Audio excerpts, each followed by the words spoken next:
विश्व को शांति का संदेश देने वाले विश्व गुरु तथागत गौतम बुद्ध के चरणों में कोटि कोटि नमन।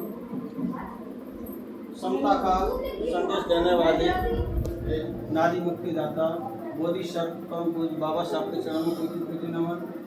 हमारे समाज में बहुजन समाज में जन्मे सभी महापुरुषों को कोटि कोटि नमन। हमारे इस कार्यक्रम में आई सभी बहनों भाइयों को बहुत बहुत जय हिंद नमो बुद्धाय। और इस कार्यक्रम में जो आयोजक है हमारे भाई माँ साहब राजेश जी, उनको बहुत बहुत आभार धन्यवाद, बहुत बहुत साधुवाद जिन्होंने ये कार्यक्रम लगाया है और हमको यहाँ पर आने का मौका मिला। मैं इस एरिया में पहली बार आया हूँ और मैं जानकारी मिली थी भाई साहब से बात हुई, तो चूँकि कार्यक्रम थोड़ा सा विलम्ब से शुरू हुआ, समय ज़्यादा हो चुका है।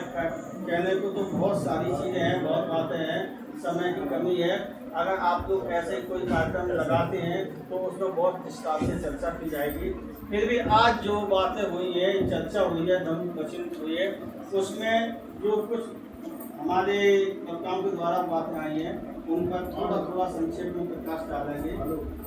जैसे कोई समस्या पर बात आई है, अभी इसमें बातें तो बहुत सारी है, अगर देख कर चर्चा करेंगे तो समय ज़्यादा हो जाएगा। हम शुरुआत करते हैं। सबसे पहली चीज़, जैसे अभी बहुत चर्चा चली थी डर पर, डर है हमारे अंदर है, बहुत सारी चीज़ें हैं। और हमारे ये बहुत सी जाति शो अशुभ क्या है, शो है अशुभ है, हम लोग लगन मुहूर्त देखते हैं इन चीज़ों का। हम साधारण प्रैक्टिकली बात करते हैं। तथागत भगवान बुद्ध का जो धर्म है वैज्ञानिक धर्म। तथागत का जब हम पढ़ते हैं इनके बारे में, इन्होंने क्या किया, यानी कि जो हमको शिक्षा दी है, सबसे बड़ा इनका कृत्रिम समुत्पाद का नियम है, कारण कारण का सिद्धांत है, वो वैज्ञानिक सिद्धांत है।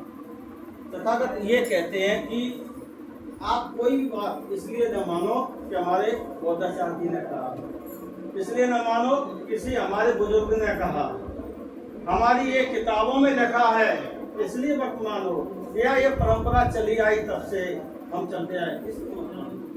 तथागत का ये संदेश है, उस तरह का सिद्धांत है, प्रैक्टिकली वैज्ञानिक है कि आप उस बात को तब मानो तो पहले उसको प्रैक्टिकली आप प्रयोग करके देखिए, वो सही है या गलत है, उसको प्रैक्टिकल करो, जांचो, परखो, पहचानो। अगर वही चीज सत्य है और वो मानव कल्याण के लिए, आपके कल्याण के लिए सही है तो मानो, अगर नहीं है तो उसे मत मानो। सिर्फ सीधा सा सिद्धांत है। इसी में हम जैसे हम लोग कहते हैं जो भाई साहब थे, डर के बाद जैसे डर नहीं निकलता है, हमारी बहनें हैं, डर नहीं निकलता है। अब बात आती है डर अंदर आया कैसे, क्यों आया हमारे अंदर। हम लोग ये मोबाइल का प्रयोग करते हैं, ये वैज्ञानिक युग है, विज्ञान की चीज़ है, हम लोग विज्ञान से लाभ ले रहे हैं, वैज्ञानिक दुनिया में जीवन जी रहे हैं, विज्ञान की खा रहे हैं, विज्ञान की केंद्र सब कुछ कर रहे हैं, लेकिन वैज्ञानिक सोच नहीं रख पा रहे हैं। समस्या ये है। मोबाइल में क्या है, हम क्या देखते हैं, आपने सुना होगा कंप्यूटर की भाषा में इनपुट और आउटपुट, यही तो चीज होती है। मोबाइल में हमने जो फीड कर दिया है, कंप्यूटर में जो फीडिंग कर दी है वही तो हमको मिलता है, और उससे बाहर कुछ निकलता है। हम जो भी जिसमें जो भी पिक्चर फोटो हम आप उसमें फीड कर देते हैं, वही तो देखते हैं। वही उसी तरह से हमारे माइंड में, ये हमारा माइंड भी एक मोबाइल की तरह कार्य करता है, जिसे हम सीपीयू, कंप्यूटर में कहते हैं सीपीयू, ब्रेन, ये माइंड है हमारा, ये सीपीयू का काम करता है। हमने इस दिमाग में जो भर दिया है वो उसी के हिसाब से हम चल रहे हैं। व्हाट्सएप पे वही फोटो डाल दी, बोले 10 लोगों को शेयर करो, नहीं किया तो वही चीज है कि हमने जो भी चीज अपने इस कंप्यूटर रूपी माइंड में जो भर दिया, फीड कर दिया है, हमको बस वही दिखता है, वही सोचते हैं, वही करते हैं। हमारे पुरखों से, पुरानी परंपराओं से, रूढ़िवादिताओं से, तीज त्योहार परंपराओं के माध्यम से अंधविश्वास, पाखंड, आडंबर हमारे मस्तिष्क में इतना भर दिया है कि हम सही के बारे में सोच नहीं पाते हैं। सही के बारे में सोचेंगे नहीं तो हम कैसे काम करेंगे। वही चीज हमको डर की ओर ले जाती है। अब हमें डर कैसे निकालना है, इसके बारे में भी सोचना चाहिए। हम जैसे कि हम सबसे ज़्यादा अपने जो हिंदू धर्म में डर किसका है, किस चीज़ से डरते हैं बताइए? हम लोग 20 बार माता बहने किससे? देवी देवताओं का, केवल देवी देवताओं का। और किसी का है? अरे तो देवी देवता है क्या पहले तो, क्योंकि जब तक हम इतिहास नहीं पढ़ेंगे, इतिहास को नहीं जानेंगे, तब तक हमारे अंदर सही और गलत की जानकारी नहीं आएगी। बाबा साहब ने भी कहा था, अगर हम अपना इतिहास नहीं पढ़ेंगे तो हम इतिहास नहीं लिख सकते। इतिहास को लिखना के इतिहास को जानना पड़ेगा। जो भी हिंदू धर्म के 30 त्योहार देवी देवताओं पे बनाए, जैसे हम लोग होली, दिवाली, रक्षाबंधन, नवरात्रि सब मनाते हैं, क्या किसी ने इनका इतिहास पढ़ा है? कभी जाना है? इसकी शुरुआत कब से हुई, कैसे हुई और इसे हमें किसने दिया है, किसने दिया है, हम क्यों मनाते हैं? बस इतना मालूम। हमारी सास कह गई थी तो वो कर रही, उनकी सास कह गई थी तो वो कर रही थी, मतलब पीढ़ी दर पीढ़ी ये तो चलता रहता है। लेकिन ये नहीं मालूम है कि ये सही है या गलत है। अरे वैज्ञानिक सोच रखिए, विज्ञान की बात मानिए, विज्ञान तर्क की बात करता है, अंधविश्वास की बात नहीं करता। जहाँ विज्ञान होगा वहाँ अंधविश्वास आडंबर नहीं होगा, और जहाँ अंधविश्वास आडंबर नहीं होगा, जहाँ विज्ञान होगा वहाँ डर भी नहीं होगा। ये करवा चौथ की बातें आती हैं जो कि अगर ऐसा नहीं करेंगे, चर्चा चली थी तो ये क्या कुछ नहीं होता है इन चीज़ों से। हमारे साहब ने वैसा ने एक उदाहरण भी दिया था कि इस तरह की घटना, करवा चौथ के दिन कितनी माता बहनें अपने पति को खो देती हैं, उसी दिन उसी रात में बहुत सारी क्या हो जाता है। करवा चौथ जब कभी अगर 30 त्योहार, अभी ये टॉपिक निकल चुका है, कभी त्योहारों पर, पर्वों पर चर्चा कराएंगे तो एक जगह में करवाएंगे, तो हम हर त्योहार के इतिहास के बारे में चर्चा करेंगे। समय की थोड़ी सी कमी है, तो हमारा कहने का मतलब ये है कि हम इतिहास को जाने, हर चीज़ को जाने, पहचाने, परखें, तब उसके बाद उसमें आगे बढ़ें।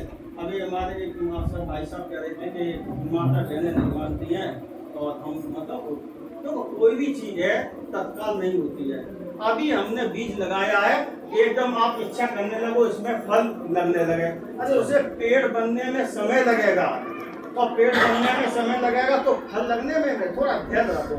और धैर्य के साथ साथ हम अपने घर में माता बहनें जो भी हैं उनसे थोड़ा सा चर्चा करें, उन्हें अपने बहुजन समाज का 30 त्योहारों का इतिहास बताएं, सही क्या है। कोई भी त्योहार मान करवा चौथी है तो 2-4 दिन पहले उनके बारे में उसका इतिहास हम बताएं, देखिए ये सही है क्या गलत है, आप क्या कर रहे हैं, इससे क्या है। जितने भी 30 त्योहार हैं इनसे हमारा समाज नुकसान उठाता है, फायदा पहुंचता है। ये जितने बनाए गए हैं, जब एक तो मानसिक गुलामी से हमारे समाज की महिलाएं, बहन, बेटियों को मानसिक गुलाम बनाया गया, और इन मानसिक गुलामी की वजह से इसमें केवल बनिया का, ब्राह्मण का धंधा रोजगार चलता है। करवा चौथ पे हर चीज नई चाहिए, हर चीज बहन को चाहिए नई, यानी कि साड़ी, कपड़े, जेवर, जिसकी जैसी हैसियत वैसा चाहिए। मान लीजिए किसी के पति के पास नहीं है व्यवस्था, लेकिन करवा चौथ तभी रखेगा भाई ये मांगे पूरी हो जाए, नहीं कमाओगे है ना। ये क्या है भाई, किसी की क्षमता नहीं है, इससे नए पुराने से कोई लेना देना नहीं है। अगर श्रद्धा है, आस्था, तो हम पुराने से भी कम चला सकते हैं, है ना। तो अगर हम जाएंगे सामान खरीदने तो किसको फायदा होगा, वो बनिया का फायदा होगा। बनिए की दुकान चलेगी, उसमें आप जो भी कपड़ा, ज्वेलरी, श्रृंगार से लेके घर के सामान, मिठाई, हर चीज। तो हम दीपावली मनाएंगे तो भी हम नई नई चीजें, सारी चीजें करते हैं। तो इन जितने पर्व त्योहार से हम खरीदारी करते हैं, उस पैसे का फिजूल में हमारी ये दीपावली से पहले एक चीज आती है धनतेरस, चली आ रही है परंपरा कि उस दिन नए बर्तन लेने हैं, नई चीजें लेनी है, नई ज्वेलरी लेनी है। घर में बर्तनों की भरमार ढेर रखने की जगह नहीं, फिर भी जाएंगे 5 बासन 2 बासन नहीं देखेंगे। अरे क्या जरूरत है उन चीजों की। और वो उस दिन जो भी रिजेक्टेड माल होता है सब निकल जाता है, इसमें बनियों की दुकानें चलती हैं और अनावश्यक पैसा हमारा उसमें चला जाता है। तो कहने का मतलब हमें 30 त्योहारों की वजह से अपने घर की पैसा बर्बाद करते हैं, समय बर्बाद करते हैं, और मानसिक गुलामी से व्यस्त स्वयं भी हैं, आगे की पीढ़ी को रखते हैं। और जो हमारे बच्चे देखते हैं वो सब सीखते हैं। हमें बच्चों को सिखाना है तो हम वैज्ञानिक धर्म अपनाना होगा। तथागत भगवान बुद्ध और बाबा साहब, हमारे और जितने महापुरुष हैं, हमारे जो माता बहनें आज बैठी हैं अच्छे कपड़ों में, ये किसने दिया है, इसका इतिहास हमें जानना पड़ेगा। आज देश आज़ाद होने से पहले नारी की क्या इस समाज में स्थिति थी, ये नहीं मालूम है आज की पीढ़ी को, बहन बेटियों को नहीं मालूम है कि एक ऐसा समय था कि हमारी माता बहनों को कपड़े पहनने के लिए भी अधिकार नहीं था। अगर आप लोग इतिहास पढ़े हो तो देख लेना, गूगल पे यूट्यूब पे निकाल लेना, केरल की एक है दिलावर बोल की कथा, वो है नांगेली का जीवन परिचय पढ़ लेना। क्या था, हमारे देश की महिला को तन ढकने का अधिकार नहीं था। अगर ऊपरी तन ढकना है तो उस पर टैक्स लगता था, इस पर टीचर की बनी है, एनसीईआरटी में सिलेबस में पढ़ाया जाता था, लेकिन वो सिलेबस से हटा दिया गया है। हमारे देश की महिला, हमारे भाइयों को सबको गले में झाड़ू, पीछे है ना झाड़ू लगाया, मच्छी लगाया, ये क्या था। बाबा साहब का तो जीवन इसी में चला गया, ना पहनने को नहीं, सम्मान भी नहीं। तो ये देश की स्थिति, इतिहास को हमको जानना पड़ेगा, बच्चों को बताना पड़ेगा। आज हम लोग सम्मान की जिंदगी जी रहे हैं अपने महापुरुषों की वजह से, और हमारी स्थिति समाज में क्या, अपने महापुरुषों को हमने तिरस्कार कर दिया और अपने दुश्मनों के पुरखों को घर में बिठा दिया। जो भी देवी देवता हैं, आप इनका इतिहास पढ़ लीजिए, ये हैं कौन, ये हमारे पूर्वज हैं या हमारे शत्रु हैं, नहीं मालूम है। चाहे दुर्गा हो, काली हो, देवी देवता जो भी हो, हनुमान से XYZ कोई भी देवी देवता हो, इनका इतिहास पढ़िए, कौन थे, इनसे हमको क्या मिला है। ब्रह्मा विष्णु महेश दुनिया की कथा है, बहुत सारी है। विष्णु ने कितने महापाप किए हैं, कितना नारी का अस्तित्व खत्म किया है, ये इतिहास पढ़ोगे तो जानकारी होगी। लेकिन ब्राह्मणों ने क्या किया, अपने पूर्वजों के कुकर्मों को पर्दा डाल दिया, उनको देवता बना के पुजवा दिया, और जो हमारे पूर्वज थे उन्होंने जो हमारे रक्षा की, उनको खत्म करवा के दफना दिया। तो ये इतिहास हमको पढ़ाया गया, वो गलत पढ़ाया गया आज तक। लेकिन अब इतिहास हमको जानना है, जो कि आज़ादी के बाद बाबा साहब की लिखी हुई पुस्तकें अगर हम लोग पढ़ लेंगे तो हमको बहुत कुछ मिल जाएगा। अब कहते हैं बाबा साहब की तो आप फोटो देख लो, जय भीम का नारा देख लो, इतनी एनर्जी है, इसी में सारा डर खत्म हो जाता है। सबसे बड़ा डर खत्म हो जाता है अगर आपके घर में बाबा साहब की फोटो है और आप जय भीम बोलना शुरू कर दें, और आपके सामने जो दुश्मन होगा उसकी आधी ताकत खत्म हो जाएगी। अगर इनमें शक्ति न होती, ताकत न होती, तो आज भी ब्राह्मण इनकी मूर्तियों से डरता है, मूर्तियों को टूटता रहता है, आज भी डरता है। तो जब बाबा साहब हमें इतना बड़ा अस्त्र शस्त्र दे गए, वो है शिक्षा, तो हमें शिक्षा को अस्त्र शस्त्र बनाना, अपने बच्चों को वो शिक्षा देनी है जो वैज्ञानिक सोच पर, वैज्ञानिक कसौटी पर खड़ी हो। अंधविश्वास की शिक्षा नहीं देनी है हमको, इनको बच्चों को आत्मनिर्भर बनाना है। और कहते हैं शिक्षित समाज और पढ़ा लिखा समाज में बहुत अंतर होता है। शिक्षित और पढ़े लिखे में इतना अंतर है, लोग अंतर नहीं जानते हैं। पढ़ा लिखा होना मतलब आपको जितनी डिग्री लेनी है, आप MA, BEd, PhD, MSc कुछ भी कर चुके, लेकिन फिर भी आप अंधविश्वास, पाखंड, दूरियों में जकड़े हैं, तो आप शिक्षित नहीं है। आपने कोई डिग्री नहीं ली है, आप भले 5 पास हो या ना पढ़े हो, लेकिन आप जागरूक हैं, तर्क वितर्क कर सकते हैं, वैज्ञानिक सोच को रखते हैं, तो आप शिक्षित हैं। 5 मिनट और बैठो, बस खत्म है, 5 मिनट और बैठो। अब बस हम, क्योंकि चर्चा बहुत हो गई थी, तो हमारा कहने का मतलब आज समय आपने बहुत इतना समय दिया है, और हम आशा करते हैं ऐसे ही कार्यक्रम आगे लगा रहे हैं।